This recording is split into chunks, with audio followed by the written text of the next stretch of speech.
Good afternoon. This is Jack Rogers, Editor-in-Chief of Business Facilities Magazine.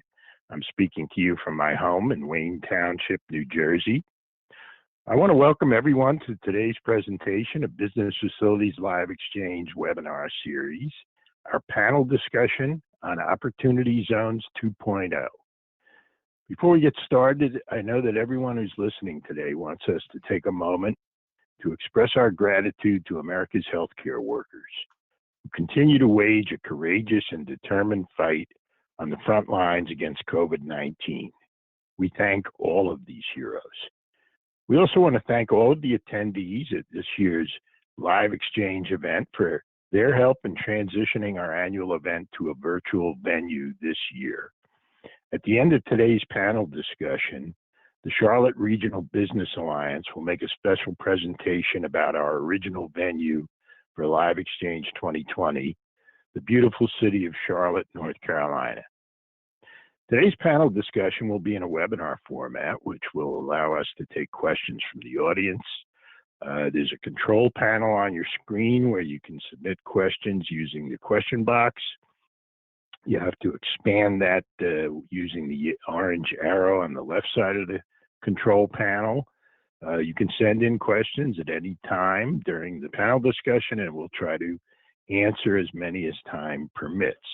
If you have any technical difficulties, just send us a message in the question box, and someone on our team will answer you privately. And now I'm pleased to introduce today's speakers, who are both experts on federally designated opportunity zones and the still evolving IRS regulations that govern investments in opportunity zones.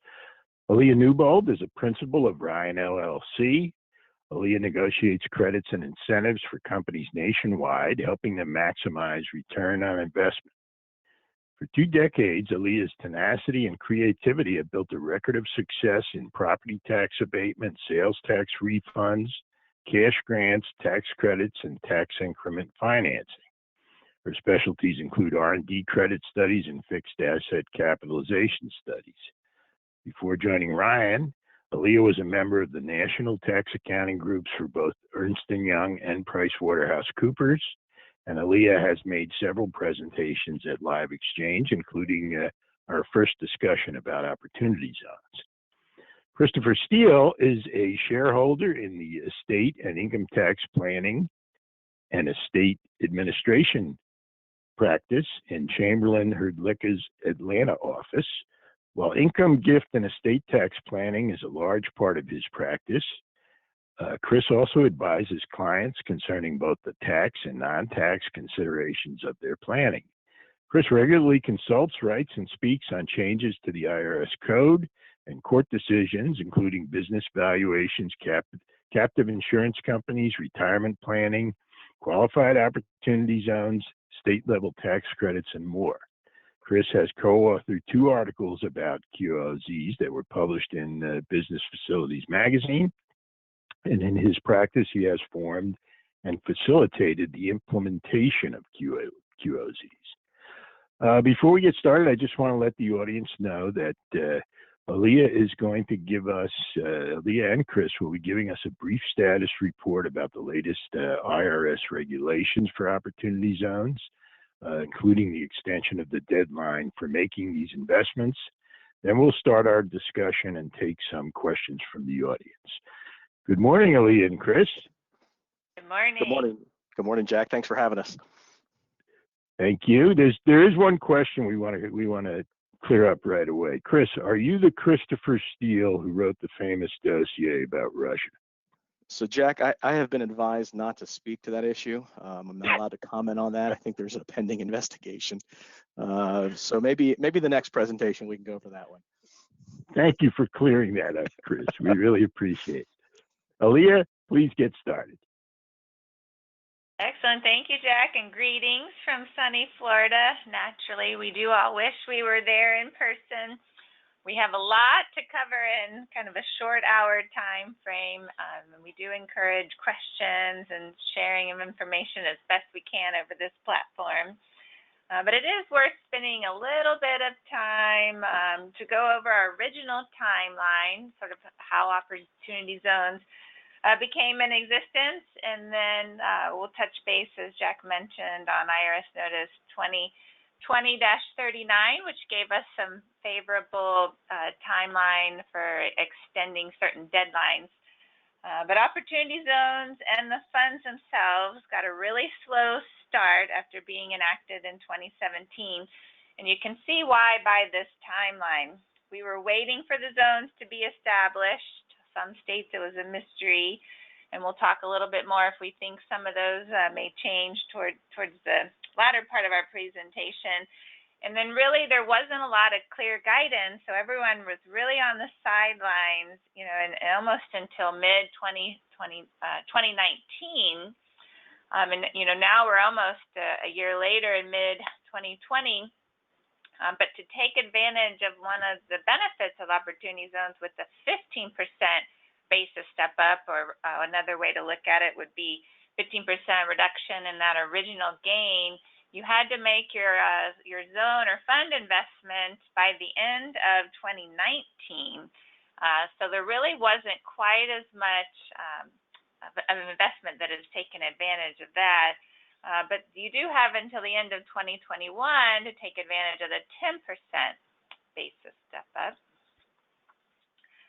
Here's just a reminder of other important dates regarding the Opportunity Zones. The original gain will be triggered at the end of 2026. So that means your payments are generally due when you extend or file your tax return in April. You know, we could spend almost an hour on estimated payments, but for simplicity's standpoint, we'll refer to April 2027.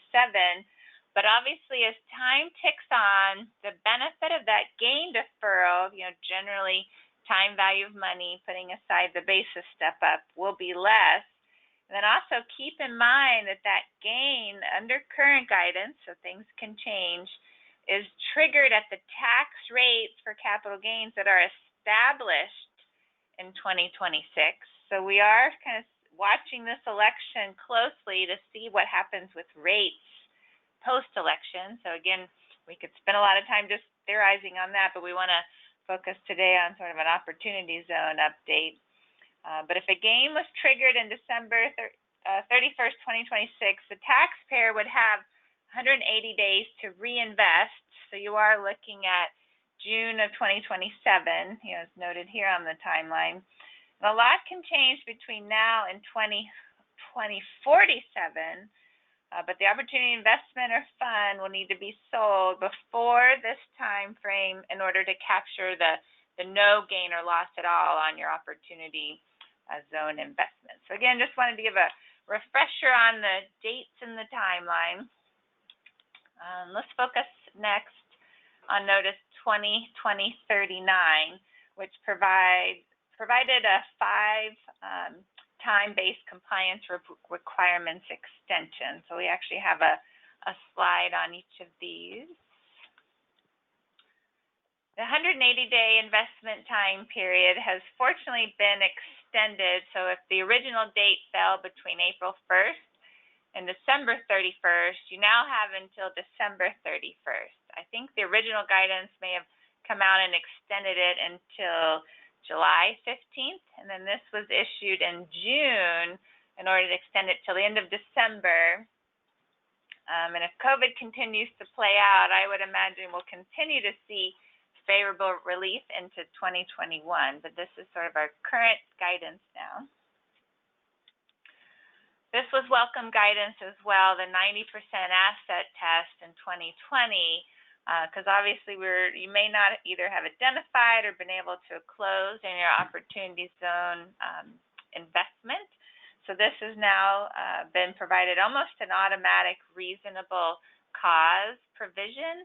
But keep in mind, you will still need to complete the Form 8996. That's generally the self-certification of the Opportunity Zones Fund. And I looked right this morning to see if this had been updated for the new guidance, and it hasn't quite yet. But I imagine we'll see some more information there. The third item in the notice provided an extension of the 30-month substantial improvement period. If the 30-month period fell between April 1st and December 31st, that has been automatically you're able to extend the substantial improvement period.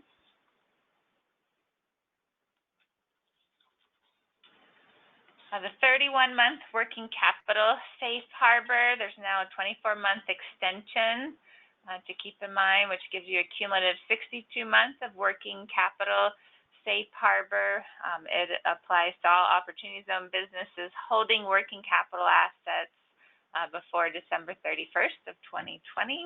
And again, these don't have to be applied for, but you will need to likely file your 2020 tax returns, taking advantage of these extended time periods. Then the 12-month reinvestment period has been extended from 12 to 24 months. Again, sort of a welcome extension period. Qualified opportunity funds that receive distributions of stock or partnership interest now have an additional 12 months to reinvest those amounts. So next, I think we're going to go over, Christopher has some updates on the status of qualified Allea? Any I just questions? have a couple of quick questions on your update on the guidelines. I think you're probably right that this isn't going to be the last extension of the deadline we see. Certainly the anticipated amount of investment, people were talking about trillions of dollars resulting from qualified opportunity zones, whereas so far I think it's in the single digit billions. So it makes sense for them to extend the deadline. My question is, the designated qualified opportunity zones, I forget the exact number, they were close to 7,000.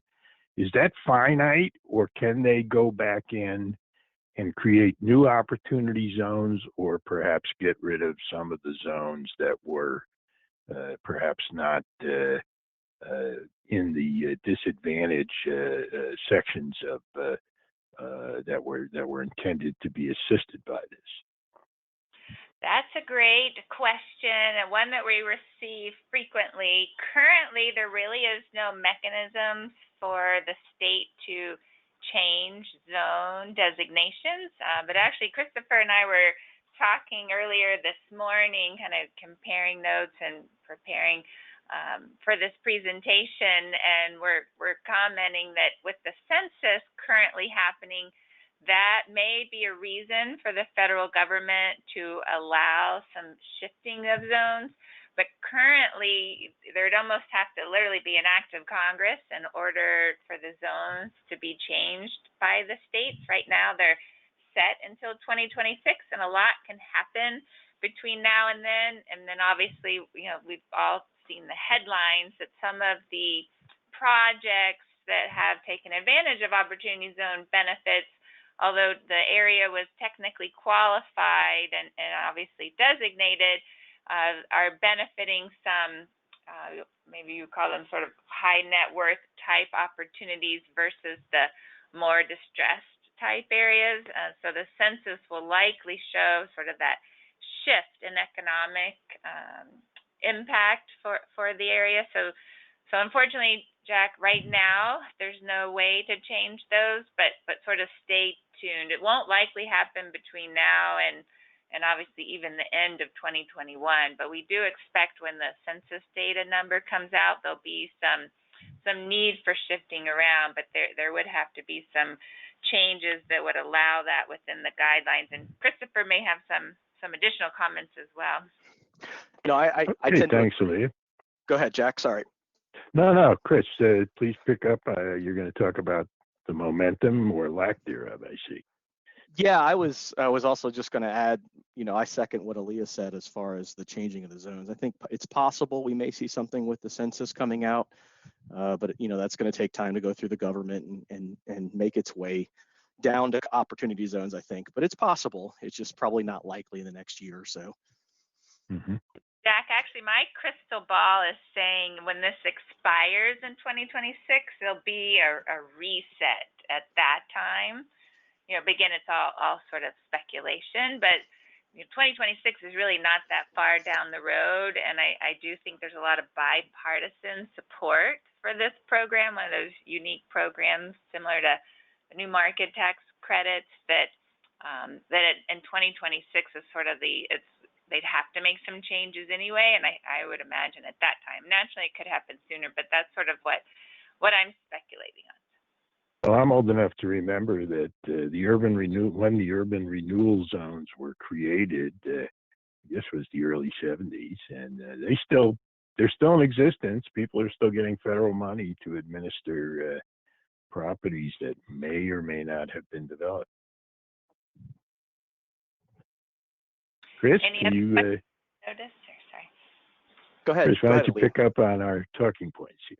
Yeah, sure, absolutely. So thank you for the background, Allea. That's helpful. From my perspective, what I thought I would do is kind of just real quickly go through kind of where we see QOZs among our clients and how the market is looking and how it's affecting QOZs. And so, pre-COVID, we were certainly gaining some momentum. The IRS guidelines that came out in 2018 and then 2019, right up until the end of 2019, were really helping us get kind of away from looking at QOZs as solely a real estate investment move and getting more into business investments, creating operating businesses in these QOZs. And so we were gaining steam pretty quickly. In fact, I think the numbers play out that we had several people reporting 10 to 12 billion of investments by early 2020. And obviously with COVID, things have changed pretty drastically.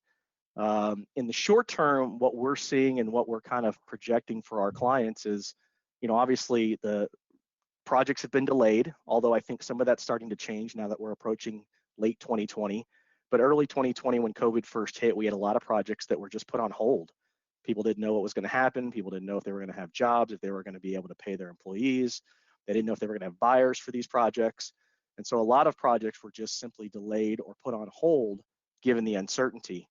Some of the federal programs like the Paycheck Protection Program helped kind of alleviate some of that uncertainty and give us kind of a restart. So, by the end of 2020, I think we're going to see a lot of these projects starting back up if they haven't already.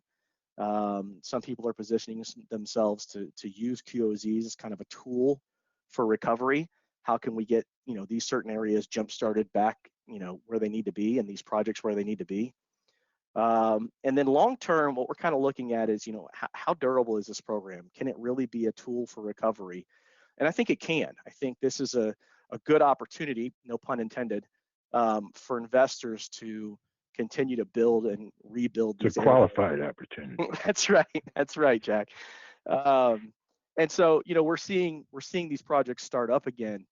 I think the biggest question mark long term in the future is for a lot of these developing businesses and people that are doing projects that have to do with operating businesses in zones. Obviously, COVID has changed the way a lot of us work. This seminar is a great example where a lot of us are not, no longer going into our offices. We're not using as much office space as we were. So I think that will have some impact on opportunity zones and what projects go forward or how fast they go forward. But I do think you're going to see opportunity zones pick back up. I think the IRS has shown that, and the government has shown that they're still invested in this. They're still, encouraged and pushing the deadlines down the road, as Allea showed us. And so I think there's going to be kind of a mutual understanding going forward. So next slide, Allea, if you will. Thanks. Some of the things that we're seeing from a public policy standpoint, I think are important to mention. Opportunity zones, regardless of your political standing, opportunity zones seem to have kind of bipartisan support, but we are getting a little bit of pushback in certain areas, especially at the state and local level, on the actual effect of opportunity zones. And I bring this up because in the next slide, my last slide, we'll talk a little bit about how we might see the political impact on opportunity zones. But what we're seeing from a public policy standpoint is, the original intent of these opportunity zones was to invest in these economically distressed communities. And the question is, what does investment mean? Does that mean bringing in new businesses? Does that mean bringing in new living opportunities, if you will? Does that mean creating jobs? So there's kind of an ambiguous definition of whether these QOZs are meeting their original intent. Some of the argument against it is that in areas where investors are bringing in high-end luxury condominiums, townhomes, single-family dwellings, things like that, there's actually starting to be some displacement, some gentrification in these areas. Yeah. Chris, excuse me if I could just jump in with a quick question. Weren't there some luxury projects that were already under development that got folded into Opportunity Zones? There were. In fact, there were a lot of projects that were in place. Yeah, it's great. And so, again, this kind of goes back to the big question is our Opportunity Zones meeting their original intent? If these projects were already going on and are simply getting a tax incentive to continue going forward, you can argue it really isn't the fault of the QOZs, that there may be some displacement. Well, it's also gentrification in a lot of cases. It is. And so we're seeing states, we're seeing the federal government, we're seeing local communities kind of respond to that. There's a bipartisan effort right now to potentially change QOZs at the national level to involve communities so that they're not getting pushed out. There's also state level changes going on. States like Maryland, California, cities like Los Angeles, Washington, D.C. are putting in incentives on top of the federal incentive to make sure that the Opportunity Zones are not necessarily displacing residents, but they're not only creating jobs and affordable housing. In fact, here in Atlanta, a really great success story, we've got a fund that has started here in Atlanta on the west side of town that their whole intent is to make sure they're developing, I don't want to say low income housing, but certainly not luxury housing at the high end. They're trying to find a middle ground and bring opportunities for people to stay in the area, but move into nicer places and not force them out of their communities. Well, Chris, one other quick question. You, in the article you wrote for us about the updates in the QOZ regulations, you mentioned that one of the impacts we might see about in the wake of the pandemic and the subsequent impact on, for example, real estate, commercial real estate, is that we might see asset sales during the recovery, and the cap gains from that are going to be parked in QOZs. So one part of my question is, do you think that is going to happen, or are you seeing that happen? But the other thing is, how are local communities going to feel if major investors shut down, they sell off real estate assets downtown and move them uptown, or vice versa, to get a tax break? Is that a legitimate question? I think it is. So let me kind of take those in turn. I do think that for people that are realizing capital gains as part of sell-offs during COVID, I do think that QOZs are a potential good investment for those capital gains. But I think with every client, at least from our standpoint, I think Allea would agree with this, every client's got to look at a QOZ investment as a good or bad investment on its own merit, and not necessarily solely because of the tax advantages. So, if you've got a client that's got capital gains and they check the boxes, meaning they want to park their capital gains into a fund, yes, they're going to hopefully get some growth off that. Yes, there's some tax advantages, but they need to make sure they're making a smart investment. And there are some QOZs that are obviously home runs. There are some QOZs that may not be quite as attractive to investors. So I think you decide whether it's a good investment, yes or no, and then look at that, as an opportunity and where you want to place your funds. And I think that's a decision by each individual investor. As far as, can you give us an example of a QOZ that's a home run? We've had a couple. I've got one. I can't talk about client specific information. Well, you can talk in general terms. Yeah, generally. I mean, we've had a couple in big areas here on the south side of Atlanta that are blowing up because of there were already projects in place. There's a strong movement of residents further away from Atlanta, which was going on before COVID. The outlying suburbs were getting bigger and bigger.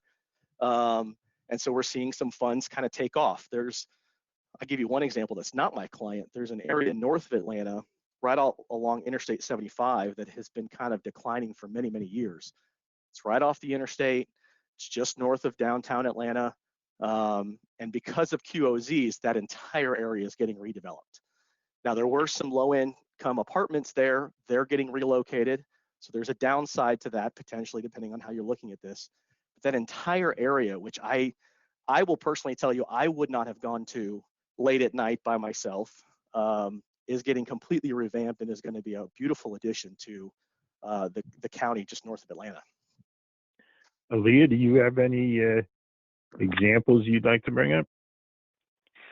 I do. Thanks for asking. We've got one right now. We're working on structuring in actually Washington State, so sort of the other side of the country, and it's an operating business.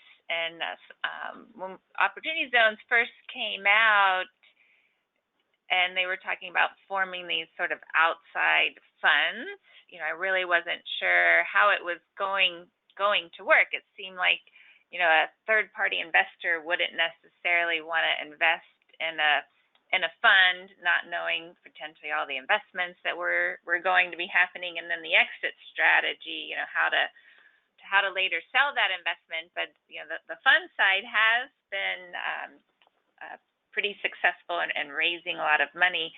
And it's interesting because they're more operating in or investing in sort of residential and commercial.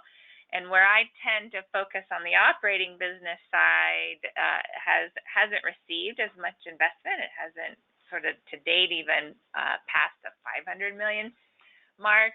But I only bring that up, and then my project is an operating business that's expanding, relocating from the state of California, which is sort of just another trend in general, companies leaving the north to come south, and then on the west coast leaving the state of California, and they're relocating to the state of Washington. And we're working on both an opportunity zone and having a third-party investor, because that company doesn't have their own gain or the owners of the company. And so it's a way they're using to raise money instead of borrowing sort of external debt, but then also layering on new market tax financing sort of credit for this project as well. But it's just sort of an exciting time to see things coming together, because as I noted in the beginning, it was such an exciting and interesting program, but it was hard to just wait. Everyone just wanted to wait, not knowing some of the drawbacks and the strings attached with the limited guidance. And then COVID, as Christopher noted, really did create a pause, but things are heating back up on all fronts. So the equity markets aren't completely frozen like they were in the lockdown. Right, exactly. Yeah, they're opening up very going well. I'm sorry. Go ahead, Allea. Sorry, please. Things are going well with the stock market up, interest rates down. Real estate is still generally holding steady. Maybe not in sort of the New York City area, but or even California in some cases, some areas, but generally. Allea, I refer anybody who suggests that New York City is dead to read Jerry Seinfeld's op-ed piece where he told the people who have left not to come back. Right. Nice. Now, Allea, you mentioned the migrations that are going on, and we certainly wish our friends in California the best and hope the wildfire situation is getting under control. But in general, as everybody has started talking about the remote economy, there's also a discussion about this migration out of the large urban centers, which could become an opportunity for mid-size markets that can offer quality of life. this sort of relates back to my question about whether the designated zones are ever going to be expanded or adjusted, because it certainly seems like the population is adjusting itself. Yes, and I think there's going to be need for increased flexibility across all types of state, local, and federal programs, recognizing that they're not always, may not ever sort of come back to the office in the same way that they did before. Well, I think there's also going to be, this. I mean, everybody keeps talking about K-shaped recovery, but the phenomenon that everybody is noticing is that the bottom third of the economy has collapsed, but the top end and the tech players, some of them are doing very well. And since this program is designed to help the disadvantaged areas, we may need to see a broader approach, if this is going to spur the recovery. No, you're exactly right. But also, if you kind of think about Christopher's comment about not wanting to walk around at night, I think it will help those types of communities you may have shied away from, because you may not have quite as much people physically working from that location. So it'll be interesting to see how things all play out for sure. Well, Chris, why don't you pick up on your last slide here, and then we can talk against that. Sure. So I thought we'd just mention quickly kind of what we're seeing, the rumblings we obviously have, in case anybody had not seen the news.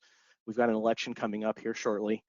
And so we've got, I thought we'd spend just a second talking about what we're seeing, what we're hearing, as far as, one political party or the other, and how QOZs might go forward. The good news is, obviously, COVID is kind of the priority. It is the priority where, the entire country is working towards getting everybody back to work, and that's the focus. However, because like you and Allea were saying, there is some ability for the QOZ program to be the tool to help recovery.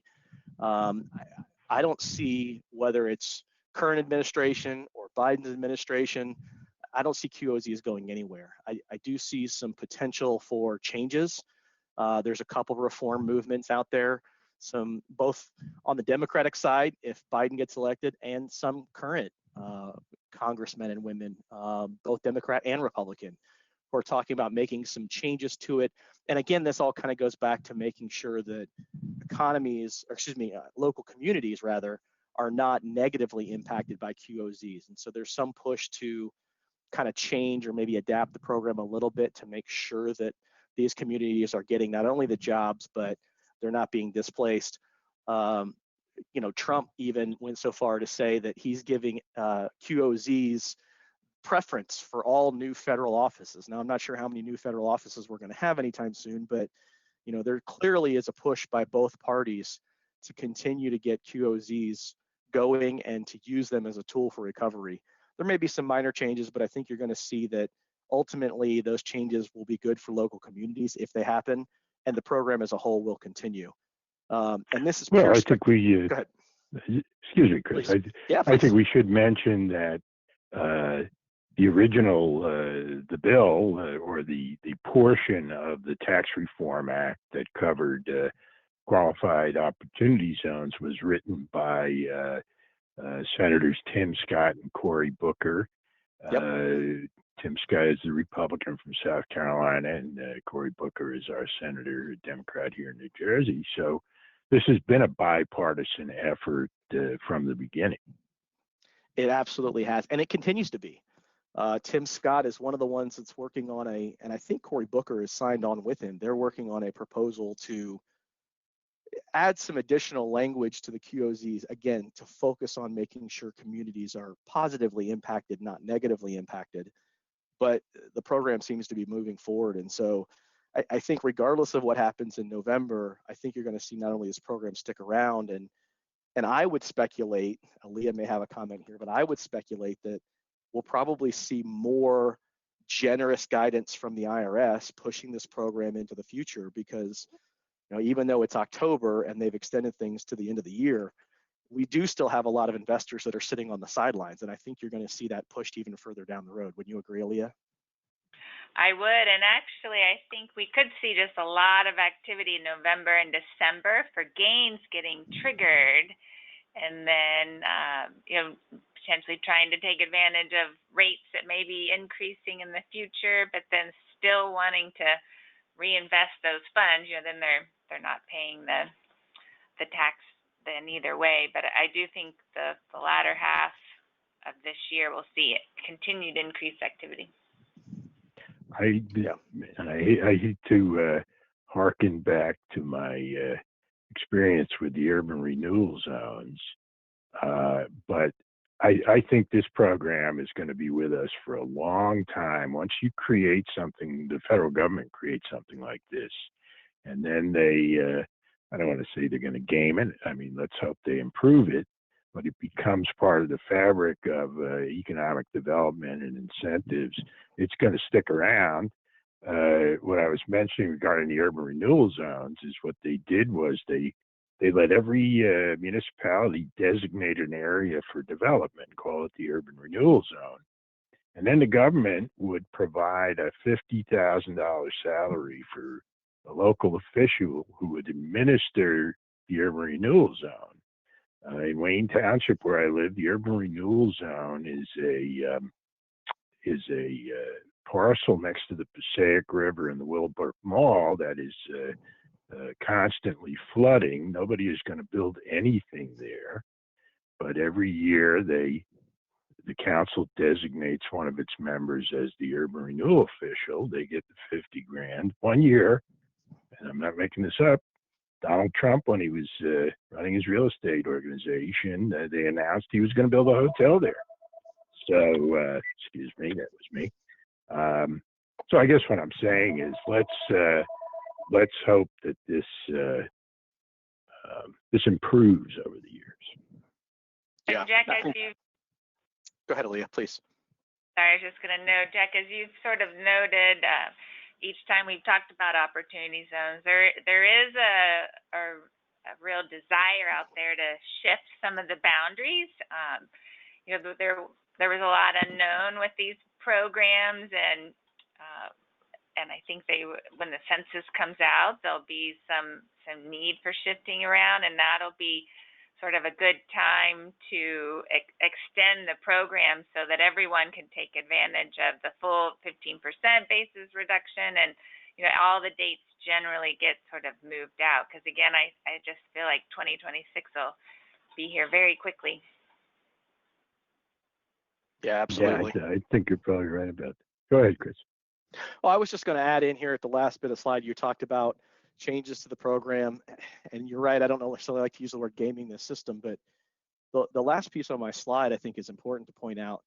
A lot of states and local municipalities are starting to get in on QOZs. You've got some states that we call conforming states, you've got non-conforming states, but they're starting to use QOZs to give tax benefits at the local level as long as they meet certain requirements. Like Maryland, for example, is saying, okay, as long as you're not creating mass displacement, you're doing these other things and you check our boxes, we'll give you the state level tax breaks too. And I think that's going to further cement this program in as states get on board, local communities get on board, the federal government continues to push it down the road a little bit. I think it's going to help lock it in. Well, I'm glad you brought that up, Chris, because Business Facilities Magazine, we track obviously state and regional and metro incentives programs, and the state and metros have been creating supplementary programs that can increase the impact of the federal qualified opportunity zone incentive, and in particular, and we've had since the outbreak of COVID-19, we've been providing updates in the magazines of the responses from locations all across the country. And of course, the EDOs are on the front lines of making sure that relief gets directly to small businesses. and many of them are doing it in coordination with promoting the opportunity zones as a recovery tool. So I think that alone is going to keep this in the forefront. But can either of you recommend any specific supplementary programs that you think are really sort of turbocharging opportunity zones?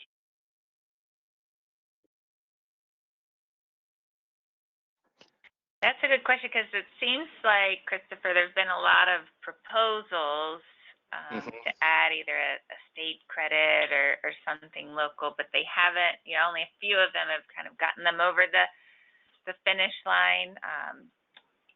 Just the ones. Well, it could be, excuse me, Allea, it could also be in the form of infrastructure. If there's a QOZ in an area that's poorly served by transportation or logistics, or it could be on the education side, well, that's where the state government can step in and say, we're going to facilitate these investments by bringing the infrastructure to the opportunity zones. Yes, agreed. And one thing we do try to layer on is not necessarily just opportunity zone related, is looking at property abatements. Obviously, you're having to improve the property, and so it does tend to partner well with a property tax abatement to help to spur that investment overall within that community.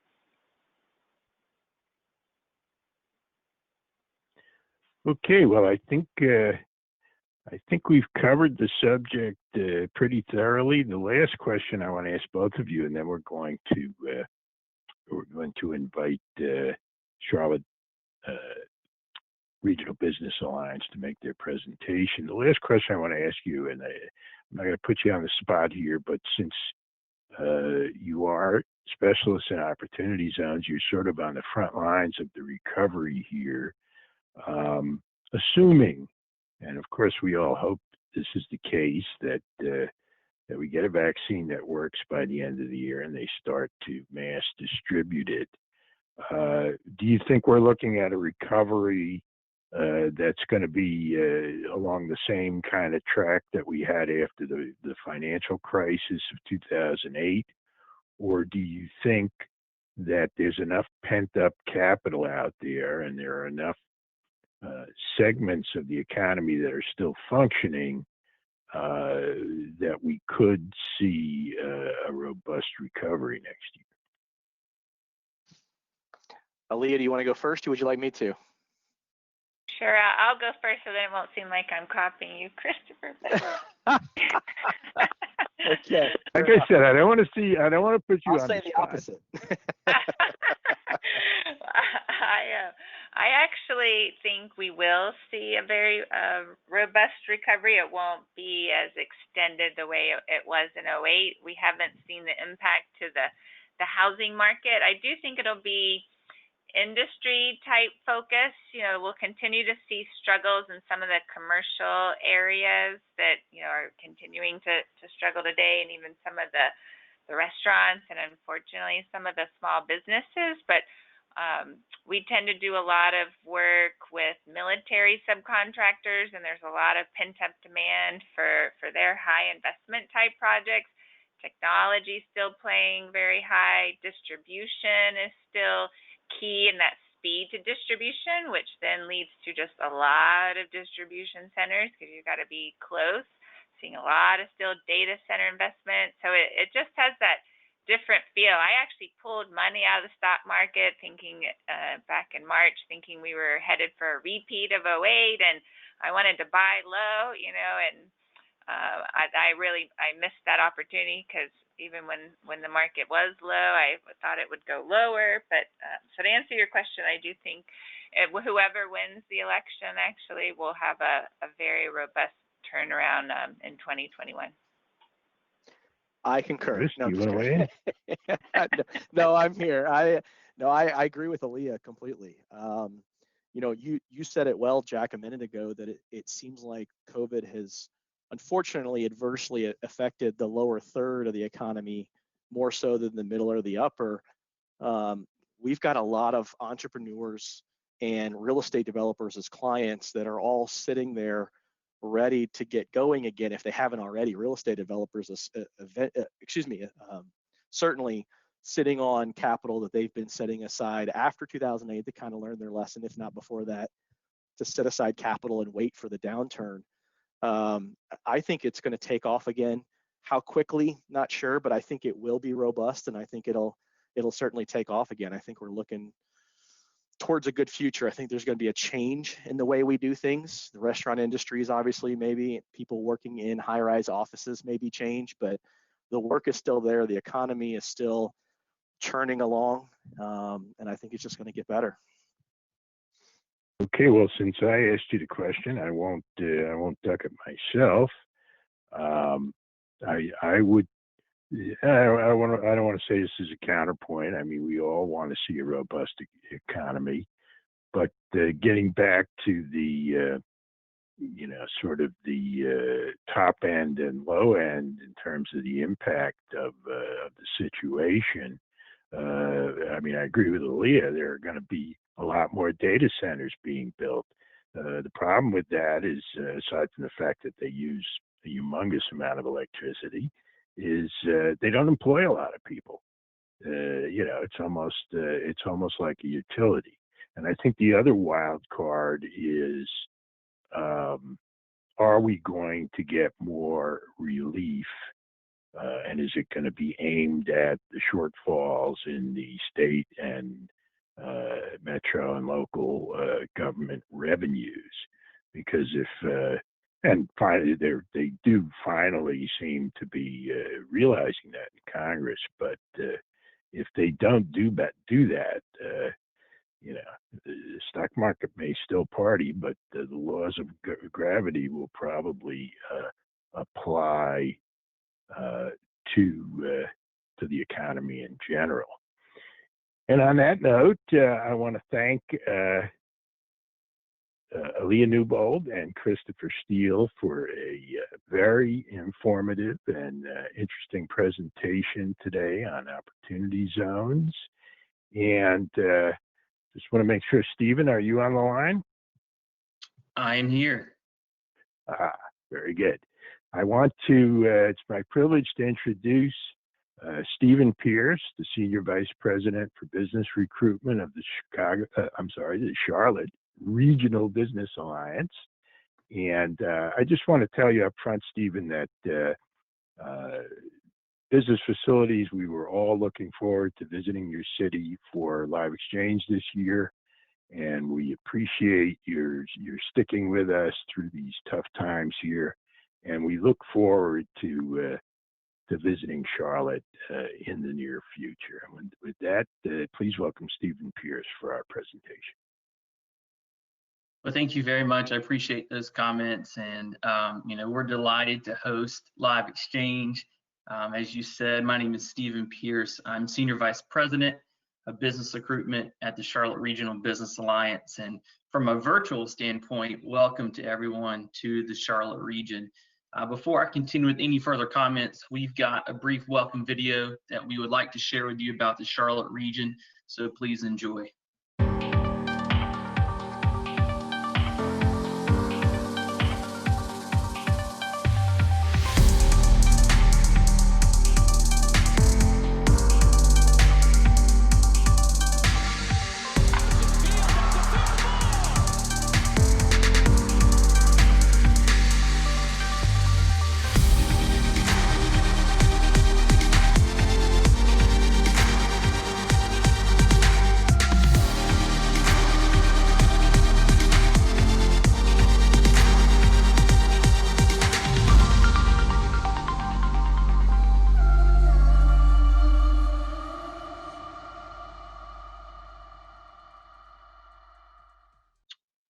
At the CLT Alliance, our mission is simple.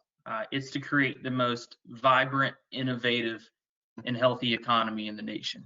And in addition to helping our existing businesses grow, we work with companies of all sorts who are considering opportunities for expansion and relocation. And although we can't be together in person, actually in Charlotte, and you won't be able to experience as you just saw in that video, the vibrancy and the energy for yourself, along with our partner, Duke Energy. We're really delighted to host Business Facilities LiveXchange 2020. These past 6 months have been trying times for all of us. We've had moments of gut check. We've been required to dig deep. We've had to challenge the status quo, and many of us have had to reinvent ourselves. And while this has been a challenge, the passion, the poise, and the progress-minded people and businesses of the Charlotte region have done what they've always done so well. We've moved forward as a region with a constant refrain of forward together. And this refrain of forward together is recognized so well across the Charlotte region. We move forward together when we stand united to create racial equity, justice, and prosperity for all through a business coalition that has clearly defined objectives, initiatives, and measures of progress. As a region, we move forward together when we work across municipal and state boundaries, as we do in this 15-county Charlotte region that covers 2 states, to solve regional challenges such as mass transit. We move forward together when we have public-private partners that collaborate to create opportunities to, for example, celebrate the arts, like we have done with the Blumenthal Performing Arts Center. And this forward together way of life in the Charlotte region is infectious. It's a key driver in our reputation as a top market for growth. In fact, over the past 5 years, we've been growing in the Charlotte region at twice the national average, now with approximately 3 million people calling this area home. And our reputation as a magnet for talent in financial services, information technology, and advanced manufacturing are key success factors that have contributed to our rapid expansion of existing businesses and new businesses that are moving to our market. Over the past couple of years, some examples of some notable companies that have expanded or relocated here include Fortune 100 Honeywell, who relocated their headquarters from New Jersey to Charlotte. Just a couple of months ago, insurance giant Centene announced plans to create 3,200 new jobs and invest approximately $1 billion in the region, in what is the single largest announcement in the state of North Carolina's history. And around our region, there are numerous examples of recent announcements, including cabinet maker Golden Home in Concord, food processor G&T in Gastonia, hose manufacturer Fit in Mooresville, and food processor McClancy Seasoning in Fort Mill, Ross Distribution Center in Rock Hill. These are just a few announcements from around this vibrant region that have accounting for ongoing new jobs, even during the pandemic. I want to share with you a few highlights that you would have had an option to experience if you're here in person, and that I hope will whet your appetite to visit here soon. You would have had a chance to experience the 7th busiest airport in the world. And I'll say that again because it catches people off guard. Yes, Charlotte Douglas International Airport is the 7th busiest airport in the world and renowned for its rocking chairs throughout that major. I was just going to say that, rocking chairs. What's that? I said I was just going to say that, the world's best rocking chairs. The world's best rocking chairs. Yeah, people love that. Also, you would have had a chance to experience the beautiful Ballantyne Resort in the surrounding master plan mixed use development that's anchored by a 2,500 acre Class A corporate office park and more than 4 million square feet of space. You would have had a chance to experience the grandeur, the grace, and the vibrancy of one of the most beautiful skylines in central business districts in the South in uptown Charlotte.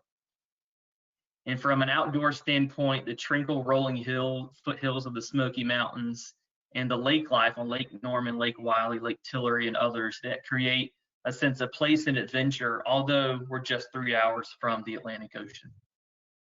So this is the place I'm so fortunate to call home. This is the place where 100 people are moving every single day.